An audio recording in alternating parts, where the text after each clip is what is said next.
ఈరోజు వివేక్ నగర్ ప్రభుత్వ పాఠశాలకు మేము రావడం జరిగింది. పాఠశాలలు అంటే ఎవరికైనా ఫస్ట్ చదువుకోవాలి అని ఎవరైనా అనుకుంటే అట్మాస్ఫియర్ కానీ ఆ పరిస్థితులు కానీ పిల్లలకి మనము చదువుకోవాలనే ఉత్సాహాన్ని కల్పించే పరిస్థితులలో ఉండాలి. బట్ మన సిచ్యువేషన్ ఇక్కడ చూస్తుంటే ఇందాక మేము వచ్చిన దానికి ఇప్పటికీ మీరు చూస్తూనే ఉండొచ్చు.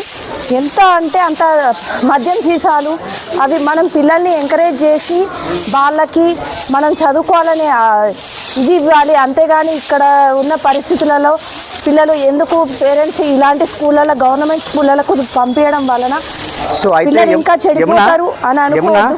మనం యాజ్ ఏ లాయర్గా కావచ్చు, మీరు కావచ్చు, బాధ్యత అందరికి ఉండాల్సిందే.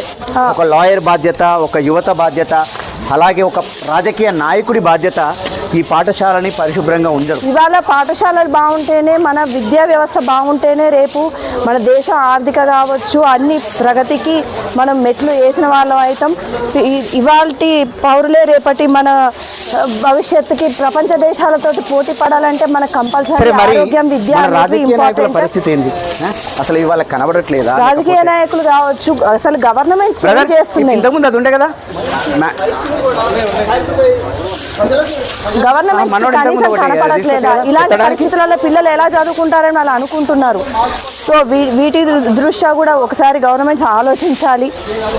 మా బాధ్యతగా మేము చేస్తున్నాం. అధికారంలో ఉండి మీరు ఇంకెంత చేయగలరు అనేది మీరు ఒకసారి ఆలోచించమని. ప్రభుత్వాల బాధ్యత, అధికారుల బాధ్యత, ప్రజల బాధ్యత, యువత బాధ్యత.